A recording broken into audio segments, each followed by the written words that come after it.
The parking lot by the old hospital. My name is Finn. Almost 20 years ago, when I was just out of my teens, I had a job no one would ever want, watching over a shabby gravel parking lot in Richmond, Virginia. It was a forgotten piece of land tucked beside an old Civil War military hospital, a decaying red brick building that had been sealed up for a long, long time. My dad had leased the lot for next to nothing, hoping to make a little money from tourists. But after a month of dismal business, he left to find other work, leaving the whole operation to me, alone. My job was mostly just sitting. I had an old folding chair set up under a makeshift tin roof. During the day, I'd read. At night, I'd sleep right there in the chair. And that's when they started. The first thing that happened was with my chair. I was dozing off in the midday heat when I startled awake. My folding chair, for no reason at all, had been dragged out into the middle of the gravel lot, leaving me baking under the brutal Virginia sun. There was no one around. A few nights later, they got bolder. I was fast asleep when I was jolted awake by a chaotic symphony. All the cars in the lot, maybe 5 or 6 of them, were blaring their horns at once, their headlights flashing erratically. I jumped up in a panic, and then everything went silent. When I shone my flashlight around, my heart stopped. On the thin layer of dust covering the hoods of the dark-colored cars were dozens of handprints. The handprints of a small child, and in the gravel below, there were tiny footprints circling the cars. I tried to calm myself down, thinking it was just some neighborhood kids playing a prank, until the tourist showed up. It was one afternoon. A customer was trying to back his car into a tight spot. I stood behind him, guiding him in. But he kept jerking the car to a stop, then lurching backward again. "Hey, kid," he yelled, sticking his head out the window. "Get the boy out of the way. You want me to run him over?" I looked around behind the car, confused. There was no one there. "There's no kid back here, sir." "He's sitting right behind my car," he insisted. "Sir, take another look," I said. "There's really no one there." Hearing that, the man grumbled and looked in his rear-view mirror again, then stuck his head all the way out to look back. "What the hell?" he muttered. I swear he was right there. He shot me a suspicious look, then cursed under his breath. "Must be this damned heat." He then angrily reversed the car into the spot and slammed the door. That night, I was woken by a car alarm again, but this time, it was just one car, the tourist's car. Its headlights were flashing like crazy. I ran over, and this time, I saw him.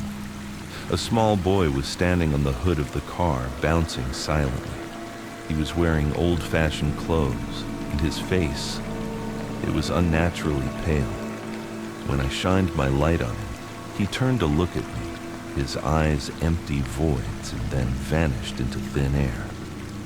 I was truly scared now. A few days later, an old, grizzled man I knew as a homeless veteran who frequented the area came by to ask for a cigarette. His name was Abner. Seeing my troubled expression, he asked what was wrong. I told him everything. Abner just listened in silence, his old eyes gazing off toward the abandoned hospital. "You've met them then," he finally said. "The doctor's family." He told me a story from a long, long time ago. This land and the hospital was once part of a large estate owned by a renowned Confederate surgeon. He had a beautiful wife and a young son. When the Civil War ended and the Union Army marched into Richmond, bringing ruin with them, the surgeon fell into despair. To spare his family from the humiliation and suffering of the city's fall, he did something horrific. He eased their passage with an overdose of morphine, first his wife and son, and then himself. They had died right on this land. After hearing the story, I didn't feel scared anymore. All I felt was a deep, profound sadness. The next morning, I walked to a nearby field of wildflowers and picked a large bouquet. To be honest, I'm not a religious man, and I didn't know what to say. I just quietly placed the flowers at the base of the old hospital wall, at a spot where I believed the entrance to their home might have once been. I didn't know if that gesture meant anything, but strangely, from that day on, the haunting stopped. And then, something unexpected happened. The city decided to launch a new historical tour of Civil War sites, and the meeting point for the tour was the empty lot right next to my parking lot. Tourists began to flood the area, and my little gravel lot was suddenly, inexplicably, always full. Maybe it was just a coincidence, or maybe in their own way, those lonely souls had returned my small act of kindness.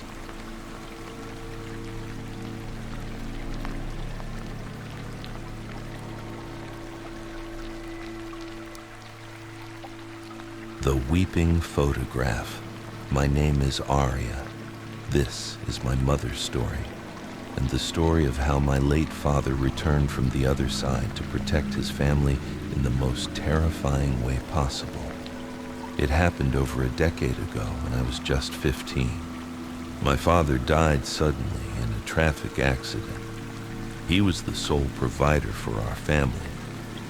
My mother, a gentle homemaker who had spent her whole life looking after her husband and child, was suddenly forced to carry the weight of the world on her own. About a year after my father's death, my mother decided to try her luck in real estate.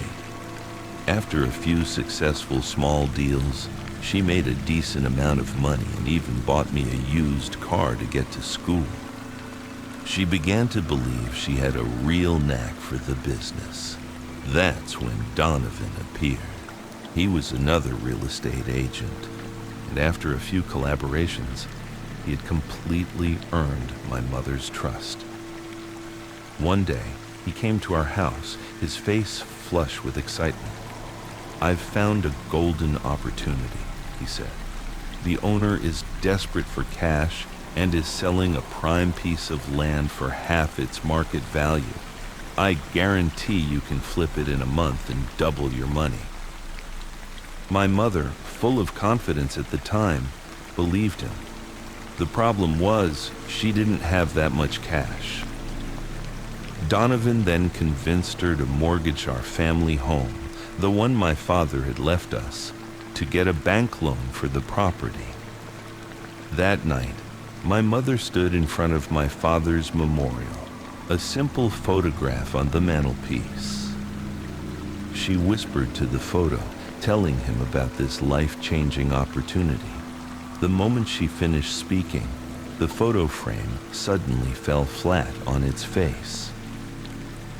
My mother was startled, but then dismissed it as a draft of wind. Whenever Donovan came to the house to discuss the deal, strange things would happen. The first time, the lights in the house flickered wildly. The second time, as he was talking, a bone-chilling gust of wind swept through the room and slammed a door shut, even though all the windows were closed. But my mother, blinded by the prospect of wealth, ignored all the warnings. She argued with my father's picture. "Don't be so selfish. I'm doing all this for our daughter's future." As she said it, a thin hairline crack appeared across the glass of the photo frame. After weeks of paperwork, my mother finally completed the loan application. There was only one step left: A loan officer from the bank had to come to our house to appraise the property. But my father was not going to let that happen. The loan officer later told the story of the series of bizarre misfortunes he suffered that day. His car got a flat tire. His GPS system went haywire, leading him in circles. As he finally got close to our neighborhood, a sudden downpour started. He couldn't find our address. Finally, when he arrived at our door, he rang the bell and knocked for several minutes. But my mother and I, who were inside the whole time, heard absolutely nothing. As he was about to give up and leave, he saw the figure of a man appear inside the house through the glass of the front door. Relieved, he called out for help. But the man, my father, simply stood there, his form hazy and indistinct, and stared at the loan officer with cold, hard eyes.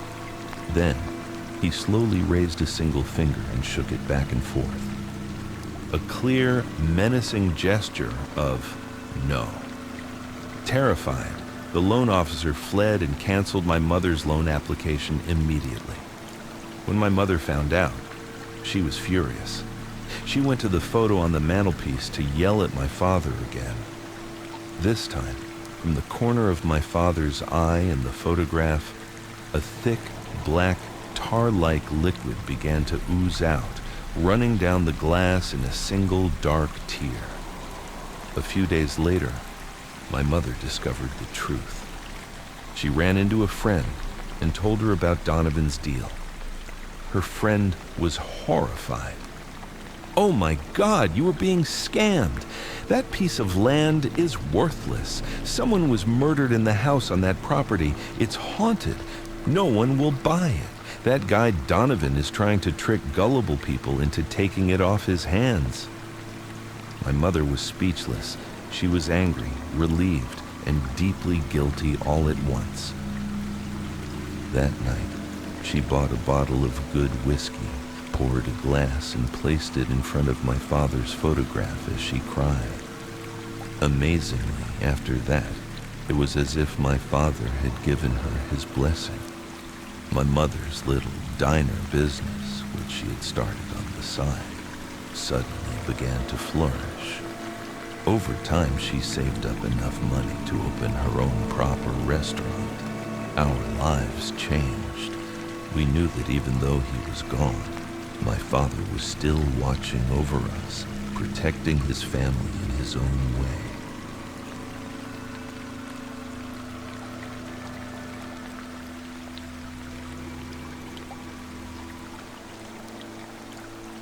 The Warehouse. Test. This story comes from Chase. Chase didn't finish high school. He worked general labor, moving jobs, security, valet, whatever paid. At the time, the suburbs of Detroit were full of industrial parks and factories. Most of Chase's friends ended up working on an assembly line. The pay was steady, and it had benefits. Chase actually wanted that life. It sounds strange, but he liked the idea of a simple job you didn't have to think about. Just clock in, clock out, and get paid. So as soon as he turned 18, Chase applied at a local bottling plant. And on that very first job, he met a ghost. The experience terrified him so much, he swore he'd never work in a factory again. He'd only take jobs outside where there were other people. Chase said he was hired as line support, basically the new guy, the gopher. "Hey Chase, grab a roll of tape. We're out of cartons. Run to the warehouse. Hit that pump switch." He was doing this for about a week. One morning, the line manager, Frank, called him over. "Hey Chase, you're off gopher duty today. You know how to count, right?" "Yeah, sure." "Good. Get to the warehouse. I need a full inventory of all the empty bottles. They've been messing up the shipping logs. I need to know how many cases of 16-ounce and how many 2-liter bottles we have left. Write it all down." He handed Chase a clipboard. As Chase took the clipboard, he noticed 8 or 9 other workers on the line had stopped, all staring at him. Their expressions were weird. Some looked at him with pity. A few were snickering, winking at each other. He heard them whispering, "Poor kid. Frank's an asshole. sending the new guy in there. I give him 3 days. 3 days and he quits. I bet 2. Chase had no idea what was going on. Getting inventory duty was a step up, a sign of trust. He was happy, thinking he was about to get hired on full time. He took the clipboard and headed to the warehouse. The warehouse was at the far end of the property, a 100-yard walk. Chase pushed open the heavy door. Immediately, the thick, waxy smell of a candle hit him. He coughed, waving the smoke away. When his eyes adjusted, he looked up. On top of an old, rusty locker, he saw an old framed photo of a middle-aged man. Next to it was a large prayer candle, the kind that burns for 7 days. The candle was lit, and its smoke was the source of the heavy smell. What was creepiest, though, was the photo. The man's eyes were wide open, staring straight ahead, looking right at Chase. Chase shuddered but shook it off. He went inside to start counting. The warehouse was huge, thousands of square feet. The first hour was just organizing the mess. Then he started counting. He was counting rip, rip. He heard the sound of packing tape being pulled deep in the warehouse. Who else is in here, he thought. The packing station is back in the main building.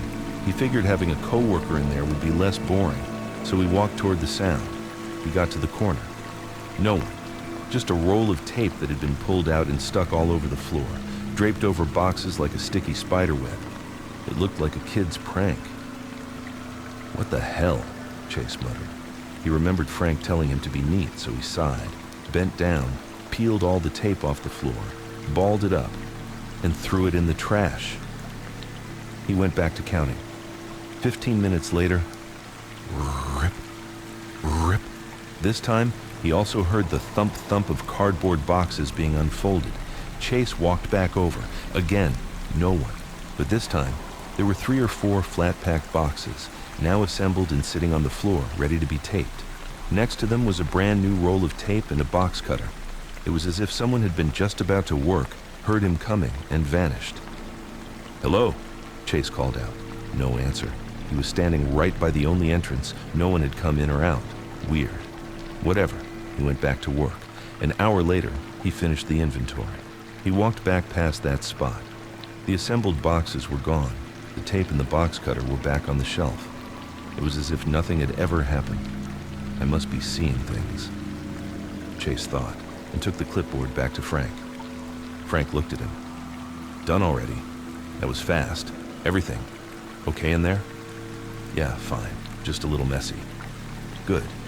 As long as you weren't scared." Chase heard the other workers whisper, "Guess he got lucky. Didn't see it." The second day, Chase was assigned inventory again. He pushed open the warehouse door. The candle smoke was just as thick as yesterday. Through the haze, Chase saw a man squatting right next to the locker, his back to the door. Chase figured it was maintenance or a janitor. "Hey man, the candle's still burning. You cleaning up early?" He thought the guy was about to clean the memorial. The man didn't respond. Chase ignored him, walked past, and set his clipboard down.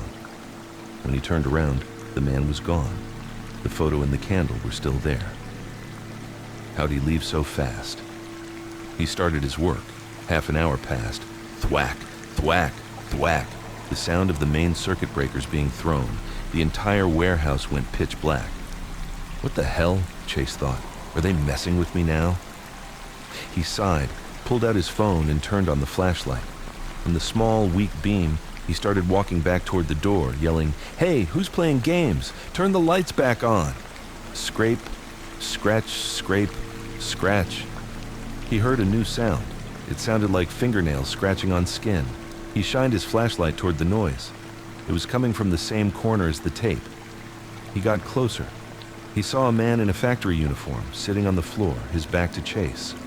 "Hey, you okay? What are you doing in the dark?" The man stayed silent, and the scratch, scratch sound got faster. Chase, annoyed, walked around in front of him and shined the light right in his face. He froze. It was a middle-aged man, his face a sickly pale green. He was smiling, and he was holding a box cutter. No, he was holding the handle. He was using the rusty blade to systematically carve into his own arm. The scratching sound was the blade dragging through his flesh. It was a bloody, mangled mess. Chase could see raw meat and white tendons. "Dude, stop! What are you do?" Chase still thought he was a real person. The man looked up, his face pale and bloodless, and grinned. He. Chase was horrified. He reached out to grab the knife. "Man, stop! You'll bleed out!" His hand was about a foot from the man's shoulder when, whoomp! The lights in the warehouse flashed back on, blindingly bright. Chase flinched, squinting from the sudden light. In that instant, he saw the man vanish. Clack! The rusty box cutter fell to the concrete floor, right where the man had been sitting. There was no blood. Chase screamed, kicked the locker, sending the photo flying, and scrambled out of the warehouse. He burst out onto the factory floor, pale, hyperventilating. The entire production line stopped and stared at him. Frank, the manager, just shook his head. The other workers started laughing. "I win! 2 days! Pay up!" Chase looked at them, terrified and furious. You knew. You're laughing at me?" He pointed at Frank. "I quit. I'm done." He ripped off his company shirt, threw it on the ground, and walked out, not even asking for his pay. Later, he found out the truth. The man was a former worker who used to tape up boxes. He had cut his hand on a rusty box cutter. He ignored it, didn't clean it. A few days later, he got tetanus. He started having seizures, a high fever, and died right there in the warehouse one night. Ever since, his ghost haunted the warehouse. The owners knew, but kept leasing it. And Frank, the manager, used the ghost as a test for new hires. If you could last 2 days without quitting, you were hired. Chase said he'd rather haul trash in the hot sun than ever set foot in another warehouse again.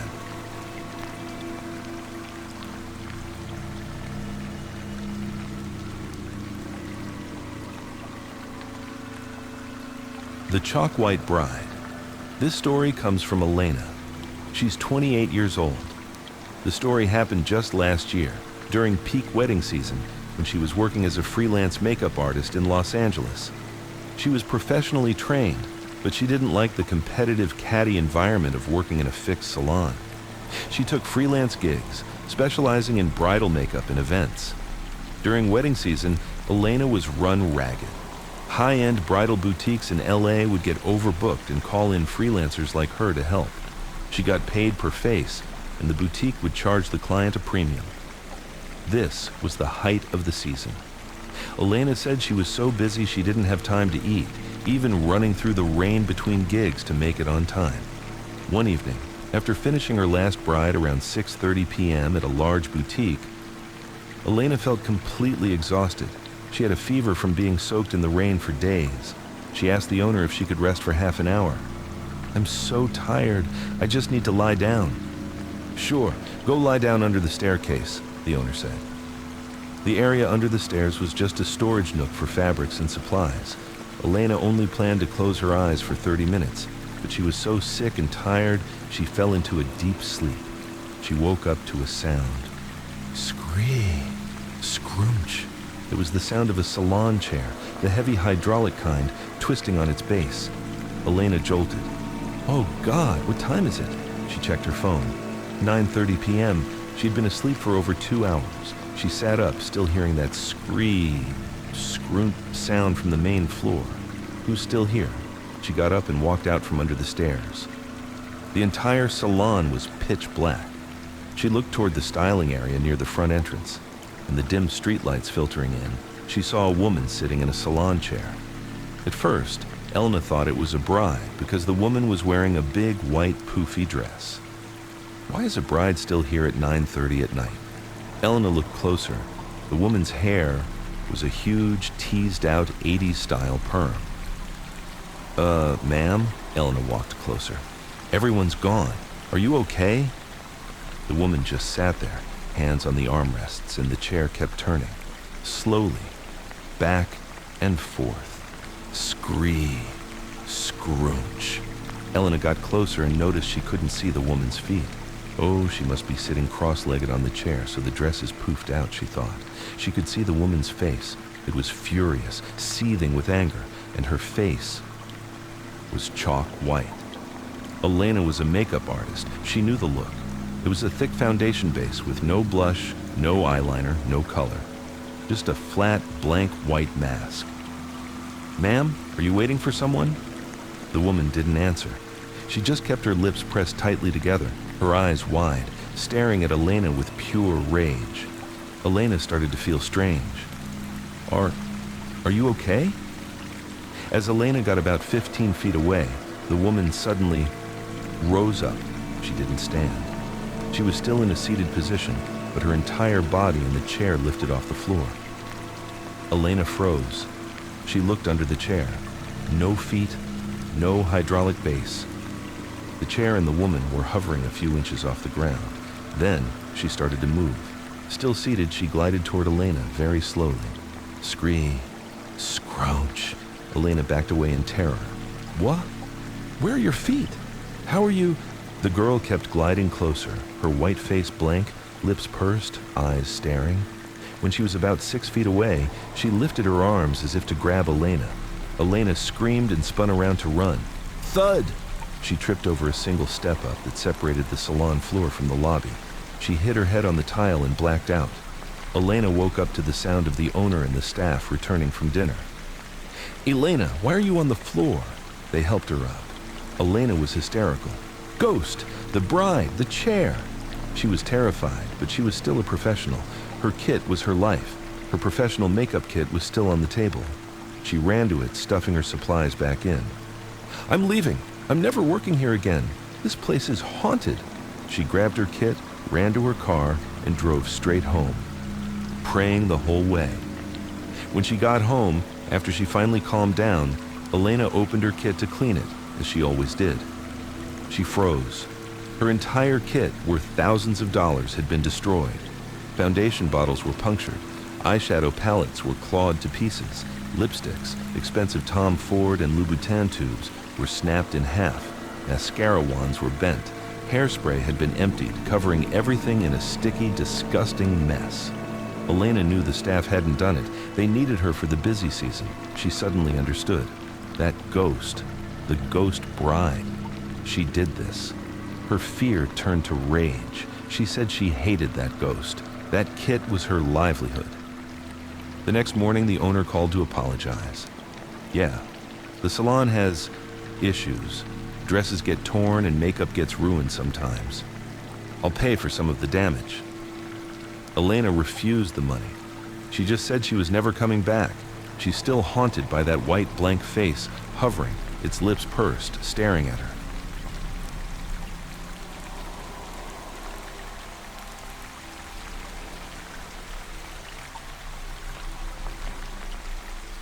The Old Woman's Ball. This story comes from Theo. Theo was born and raised in New Orleans, Louisiana, but his paternal family was from deeper in the state, a small, isolated town in the heart of the bayou, a few hours' drive from the city. Growing up, Theo went to his grandmother's place all the time. His dad was the most successful person in the family. Every few weeks he'd drive down, his car loaded with beer and food, and host these massive crawfish boils for the whole town. Theo loved that chaotic, celebratory atmosphere. This story happened during the summer after his second grade year. Theo says his memory is excellent. He can remember things from preschool. But this one event, it's completely wiped from his mind. Everything he knows was told to him later by his grandmother, his grand-mère. That summer, his parents had an urgent business trip to Texas for a few days. They were going to take him, but he had just gotten caught in a rainstorm and was running a low fever. Afraid he'd get sicker on the long drive, they decided to drop him off at his grand-mère's in the bayou. "Be good," his mom said. "We'll buy you that RC car you wanted when we get back." Theo, hearing about the toy and expecting the usual weekend party, agreed immediately. But this time, his parents just dropped him off and left. There was no party. Theo went out to the front porch, sat on the steps, and waited. He waited for his aunts, uncles, and cousins to show up. But no one came. He waited all day. His grand-mère asked, "Why do you keep sitting on the porch, Theo?" "I'm waiting for everyone to come play. Why is it so quiet?" "Oh, Cher," his grand-mère laughed. "People only come when your papa brings the beer and crawfish. Your parents are gone, so nobody's coming." but Theo stubbornly kept waiting. Around 6:30 p.m., the sun started to set, and the bayou got dark fast. "Come inside, Theo," his grandmère called. "The boogeyman will get you if you stay out there." Theo, being a grown-up second grader, scoffed. "There's no such thing as the boogeyman. My friends at school said so." He refused to budge. His grandmother, knowing he was stubborn, just sighed and went into the kitchen. Around 7 p.m., Theo suddenly ran inside, his face excited. "Grandmère, buy me a soccer ball." "What? Who's selling one now? Why didn't you ask when we were at the store?" "Then go borrow one from that lady. She has one." Grandmère was confused. What woman is playing with a soccer ball? She went to the porch. The dirt road in front of the house was empty. Theo ran to the metal gate, pointing. She was right here. She was juggling a soccer ball with her feet. It was so cool. She must have gone home. Come inside. "No, I'll wait here." Grandmère went back in. 10 minutes later, Theo ran in again, even more excited, pulling her by the hand. "Grandmère, there she is. She's kicking the ball against the wall. She's kicking it against our metal gate. It's making a bong-bong sound. Go ask her if I can play." His grandmother, now curious, let him pull her outside. When they got to the gate, there was no one. The gate was closed. "Are you making this up, Theo?" she said, getting annoyed. "I didn't hear any bong-bong." "But I did. She was right here. She even invited me to play. She told me to ask you to open the gate." Grandmère started to feel a chill. This woman, what did she look like? Show me." Theo, as his grandmother tells it, immediately did the strangest thing. He took the collar of his t-shirt and pulled it up over his head, completely covering his face. Then he hunched his back over. "She was like this, Grandmère," he said, his voice muffled by the shirt. "She was hunched over, kicking the ball. And I couldn't see her head." When Grandmère heard that, her face went white. She remembered a local legend from the bayou. She didn't say a word. She grabbed Theo's arm and dragged him inside the house. She locked the gate, locked the front door, and locked the bedroom door. She held her grandson tight and started praying. "Oh, Lord Jesus, have mercy. Madame Marie, please, spare this child. He's just a boy." Theo was struggling. "What are you doing? Let me go." But then his body went limp. He was burning up. All night he was delirious, sleep-talking. "Soccer ball. Let me play. The headless lady. She passed the ball to me." The next morning, Theo's fever was 104 degrees. His grandmother got a neighbor to rush him to the hospital back in New Orleans. He was in the hospital for 2 weeks, and when he recovered, he had no memory of that day. Years later, when Theo was grown, his grandmère finally told him the story. Madame Marie was a local hero from the Civil War era. Her home was a safe house on the Underground Railroad, hiding escaped slaves. She saved hundreds of people, but eventually she was discovered by a local Confederate militia. They captured her, tortured her, and to make an example, they dragged her to the town square for execution. They beheaded her. To terrorize anyone else who might help, they staged her body in a final horrific desecration. They sat her corpse up and placed her severed head in her own lap, facing her as if it were a baby. A grotesque, unspeakable act. Grandmère said, when she was a little girl, the legend was that Madame Marie's spirit still haunted those roads. But she wasn't a kind spirit. The trauma had driven her insane. People would see a headless woman in a tattered peasant dress wandering the dirt roads at night, and she would be kicking something. She would be kicking her own severed head. Thump, thump, thump, like a soccer ball. The legend was used to scare children. You be good, or Madame Marie will come, and she'll kick your head down the road. That night, Theo, in his fever, had accidentally summoned that tormented spirit to come and play.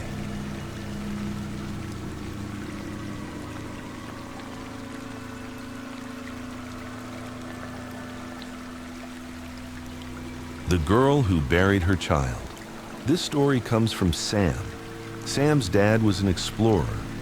Every weekend, if they weren't going far, he'd take Sam, who was 8 or 9 at the time, on his motorcycle up a secluded mountain road in rural Tennessee, leading to a scenic overlook to watch the sunset over the Great Smoky Mountains. Sam remembers, like clockwork, around 6:30 p.m., just as the sun was dipping, an old park ranger would appear. He'd be riding a bicycle up the mountain, warning everyone. "All right, folks, head on down. It's not safe up here after dark." He was always polite but persistent, and would wait until Sam and his dad left. Sam's dad was annoyed at first. "It's a public park," acting like he owns it.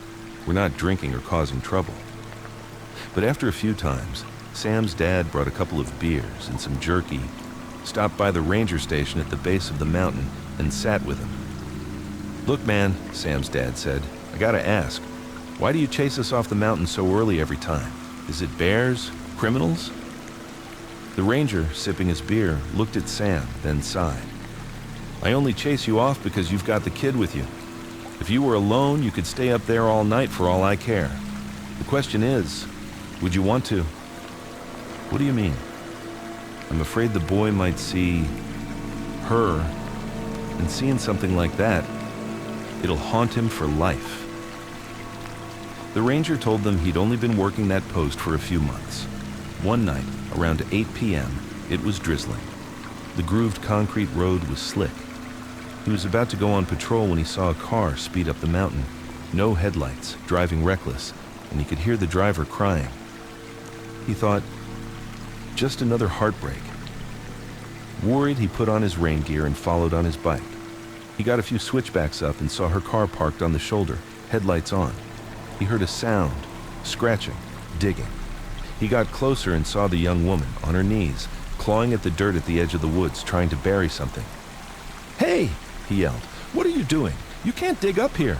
The girl scrambled up, terrified. "Nothing! It's nothing!" She ran for her car. "Stop!" The ranger blocked her. "What are you burying? Drugs?" "No, it's not!" she screamed, pushed him aside, jumped in her car, and sped off down the mountain. He was on a bicycle. He couldn't follow, but he was suspicious. This is a remote area. Maybe it's a drug drop? Worried he'd be in trouble, he went to the freshly dug patch of dirt and used his bare hands to see what it was. Just a few inches down, his fingers hit a glass jar. He pulled it up and shined his flashlight on it. Inside was a fetus, a small, undeveloped fetus, preserved in some kind of liquid. The old man was so horrified, he almost dropped it. He didn't know what to do. He couldn't just rebury it. He decided to put the jar back and bike down to intercept the girl. He rode down 2 or 3 curves, and he saw her. She wasn't in her car. She was sitting on a large boulder on the edge of the cliff, sobbing. The ranger stopped, walking toward her. "Miss," he said gently, I understand. It's okay, but you can't just leave your child like that. Go back up and get him. We can find a proper..." He kept talking. She kept crying. He got closer, reaching out a hand to comfort her. The moment his hand touched her shoulder, she vanished. She was just gone. Air. The old man stumbled back, terrified.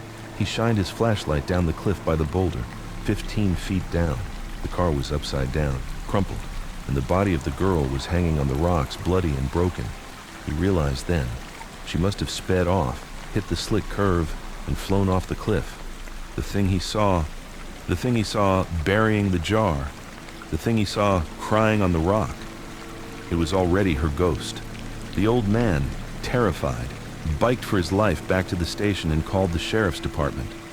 They came out that night, recovered her body, her car, and the jar with the fetus as evidence. The ranger thought it was over, but a few nights later, he was asleep in the station, and he had a dream. He saw the girl, her face sad.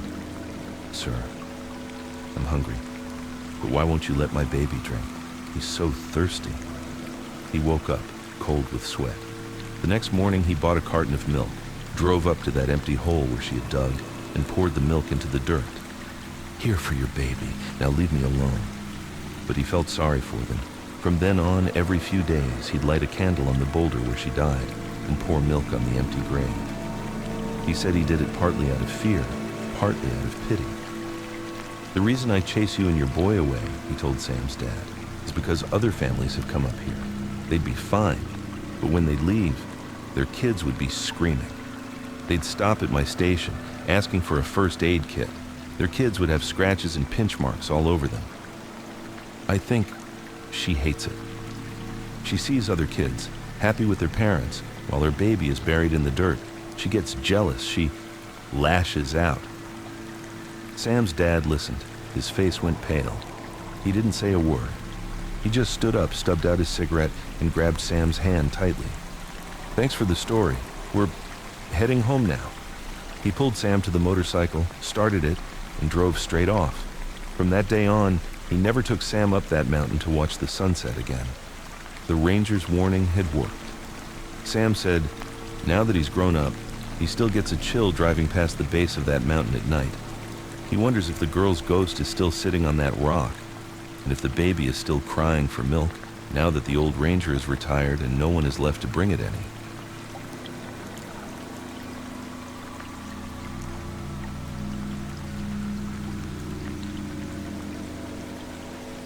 He still wants to play. My name is Anya. This story happened when I was just over 10 years old, and it concerns a horrifying experience that completely changed my family. At the time, my parents had saved up a sum of money and decided to move. Instead of buying a normal house, my father, through a friend's recommendation, found an unbelievable deal.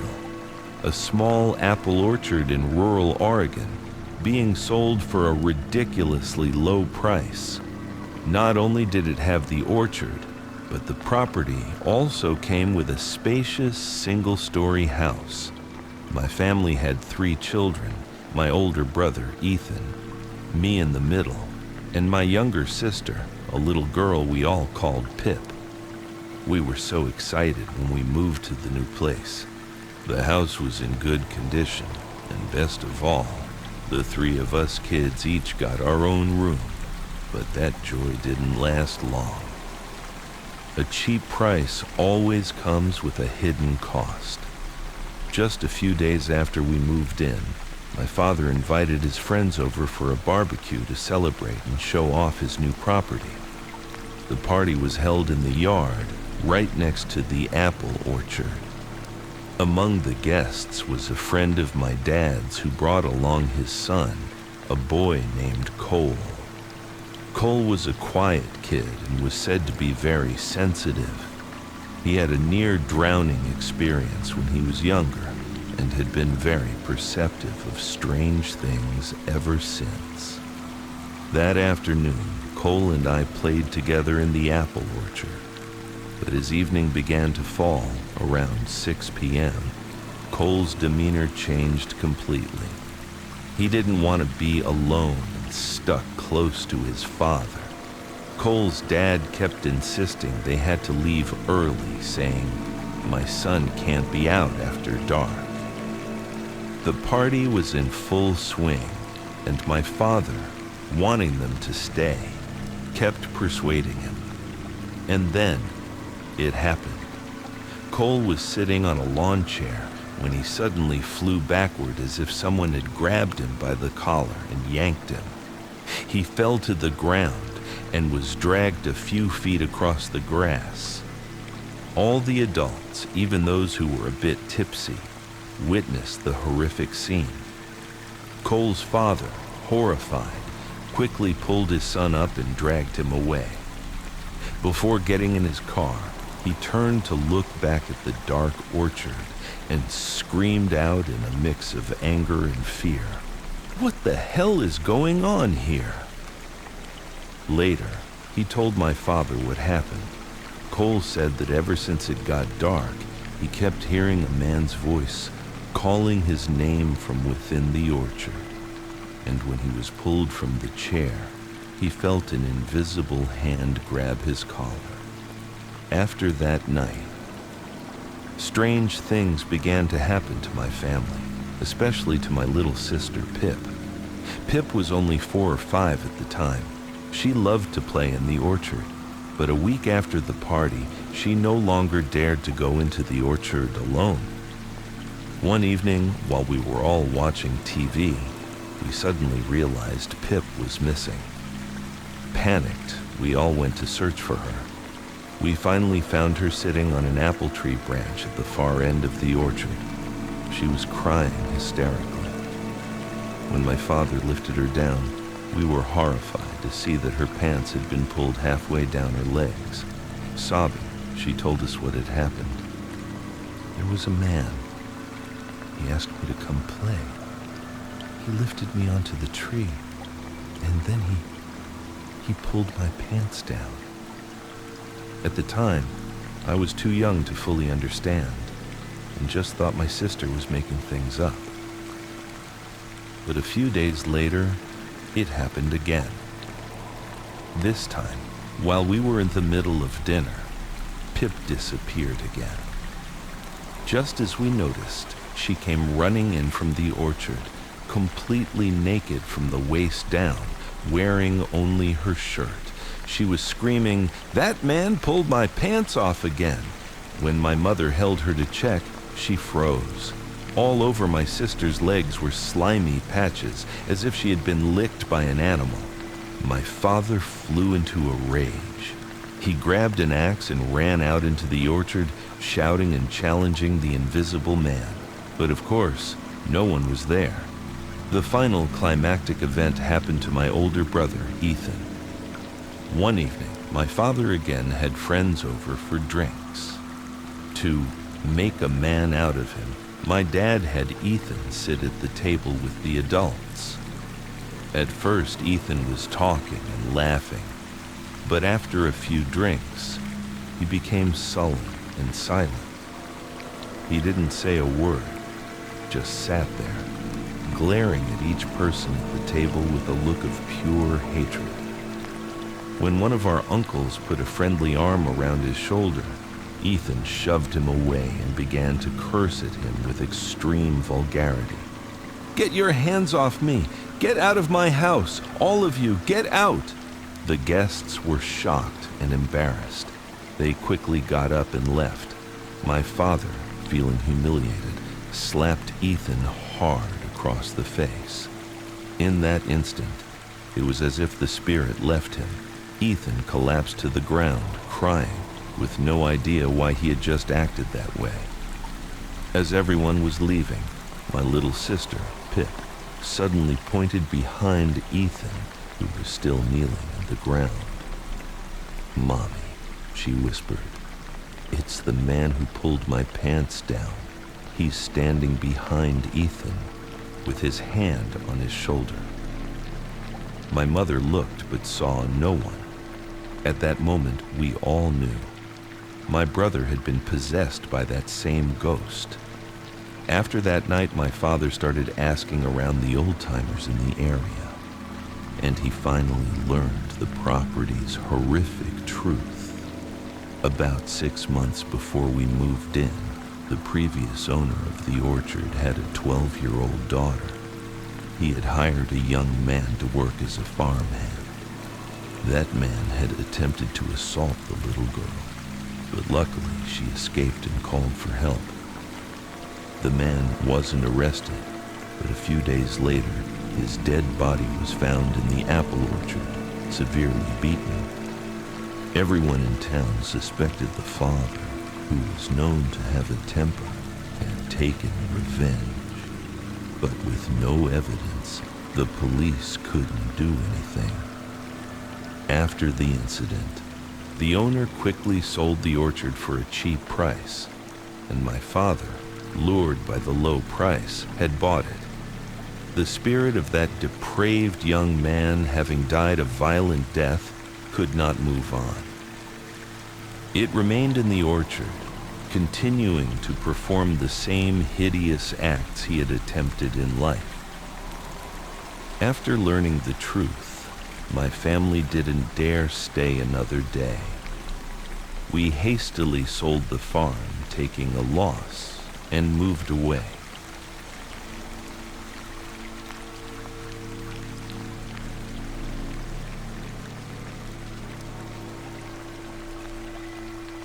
Road rash.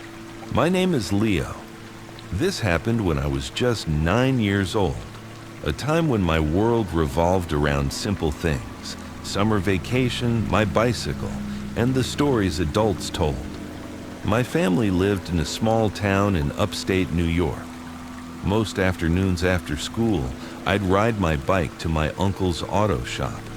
His name was Bo.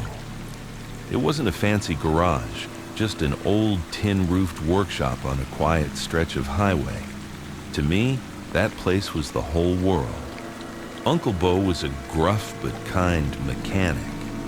He taught me the difference between a wrench and a socket, how to polish a piece of chrome until it gleamed like a mirror.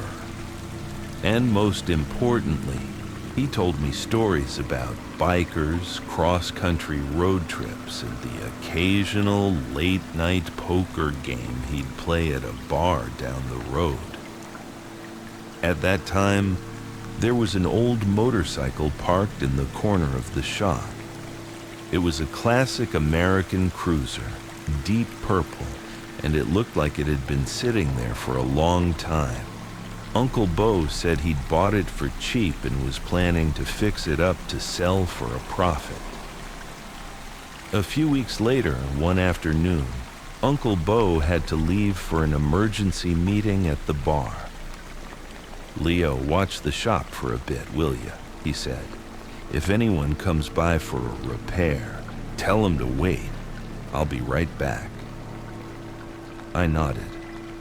About 10 minutes after he left, a regular customer pulled in on his bike. He just needed some air in his tires.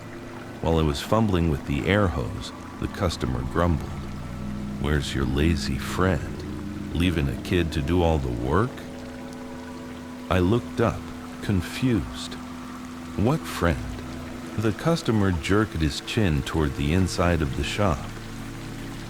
"The guy sitting over there, just sitting on that old cruiser." I looked inside. There was no one there. "There's nobody in there, sir." "Are you kidding me?" the customer said, but when he looked again, his expression turned to confusion. "That's weird. I swear I just saw him sitting right there." He paid and left in a hurry. A little while later, a woman pulled up in her car. She had a flat tire. "Hi, honey, is your uncle around?" she asked. "He's out, ma'am. He should be back in a little while." While she was waiting, the woman wandered around the shop, and she saw the man. She walked over to the motorcycle and started talking. I could see her lips moving, but it seemed like no one was answering. Her friendly demeanor shifted to annoyance. She put her hands on her hips and started speaking more loudly. Suddenly, she let out a blood-curdling scream, stumbled backward and scrambled out of the garage.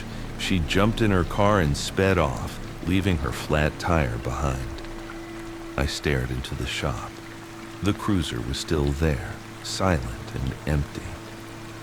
That night, I was still at the shop by myself. Uncle Bo wasn't back yet. I was sitting on a stool, wiping down some wrenches, when I suddenly heard a series of dry metallic clicks. I turned around. The sound was coming from the old motorcycle. Then, I heard the sound of an engine trying to turn over. Chug, chug, chug. And then, it started. The roar of the cruiser's engine shook the entire tin workshop. The smell of rich, unburnt gasoline filled the air. But the most terrifying thing was that someone was sitting at the bike. It was a man, his form hazy and translucent. He was wearing a torn leather jacket. When he turned his head to look at me, I saw that half his face and his entire back were a mess of raw, bloody road rash, as if his skin had been ground off on asphalt. He grinned at me, then popped the clutch and engaged the gear. The bike lurched forward and slammed into a shelf of tools. The sound of crashing metal was deafening, and then everything went silent. When Uncle Bo came back, he was furious. He didn't believe my story. He thought I had been messing with the bike and caused the crash. To prove his point, He got on the motorcycle and tried to start it. It was completely dead, not even a click. That night, Uncle Bo slept on his cot in the back of the garage. In the middle of the night, he was woken by the sound of clinking metal. He opened his eyes and saw the cruiser shaking and vibrating on its own. Its handlebars were turning from side to side, bumping into the other bikes being repaired. Then, he saw him. The translucent figure appeared again, slowly getting onto the bike. It didn't look at my uncle. It just sat there, twisting the handlebars back and forth. Uncle Bo, as tough as he was terrified. He reached for a long steel pipe to defend himself, but as soon as he stood up, the figure whipped its head around. It was no longer on the bike. It was flying.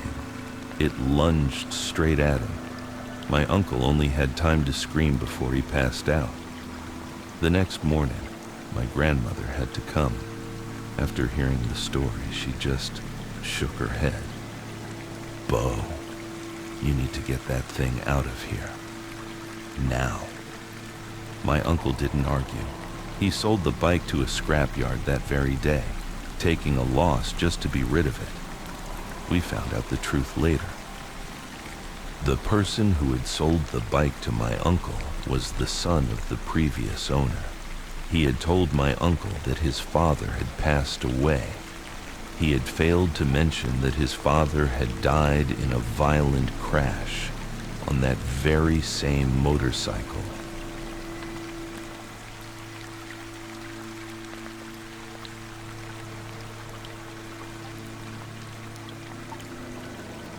Silence, interrupted.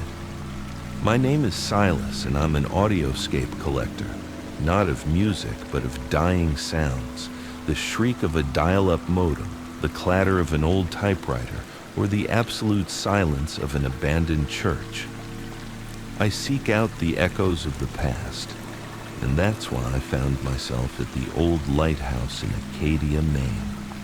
It had been abandoned for decades, a solitary stone tower in a wave-battered outcrop. The lightkeeper's cottage huddled beneath it, its windows shattered, a section of its roof caved in. The air was thick with the scent of salt and decaying wood. Inside, most of the furnishings had rotted away, but in a corner of the living room, I found my treasure. A vintage Nagra reel-to-reel tape recorder. Though covered in a thick layer of dust, it exuded an aura of perfect mechanical craftsmanship. I knew I had to save it. I spent a full week restoring the machine. I cleaned every component, replaced the brittle belts, and managed to find a fresh reel of magnetic tape. Finally, it worked. The indicator lights glowed, and the metallic reels began to spin smoothly. To test it, I decided to record the purest sound I could create, the silence of my apartment at 3 a.m. I placed a sensitive microphone in the center of the room, hit record, and sat motionless for 10 minutes. Eagerly, I rewound and pressed play. At first, there was only the faint hiss of the tape, but then, blended within it, I heard something else, very subtly, the distant sound of ocean waves and a low, mournful hum, like a foghorn from a very far-off place. I frowned. My apartment was in the middle of the city, hundreds of miles from the coast. Had the old machine picked up a stray radio signal? The next night, I tried again. This time, I placed the tape recorder in my closet, surrounded by thick layers of clothes for absolute soundproofing. Again, I recorded 10 minutes of silence. When I played it back, my heart nearly stopped. The ocean waves were still there, but clearer now, and that mournful hum had transformed into the choked sobs of a man, a desperate, muffled cry, as if he was trying to suppress an unbearable pain. The sound was so raw that I could almost feel the trembling in his chest. I became obsessed. This machine wasn't just recording, it seemed to be capturing a memory. I had to hear it clearly. I had to know its story. On the third night, I prepared meticulously. I used a high-quality stereo microphone setup, placing them near my ears to create a binaural recording. I wanted to experience the sound as genuinely as possible. I sat on the floor in the pitch-black room and pressed record. When I played it back, I closed my eyes, letting the sound envelop me. The waves still crashed in my headphones. Then the man's sobs. But this time, they didn't last. After a few choked gasps, they fell silent. Then there was a new sound. The creak of a wooden chair being pushed back. A heavy, rattling breath right by my right ear. And then, a whisper. But the whisper wasn't coming from the headphones. It was right here, in this room, directly behind me. Now, you can hear me. I ripped the headphones off. I wanted to scream, but my throat was constricted. I could only make one sound, a low, mournful, hopeless hum. The same hum I had heard on the very first recording.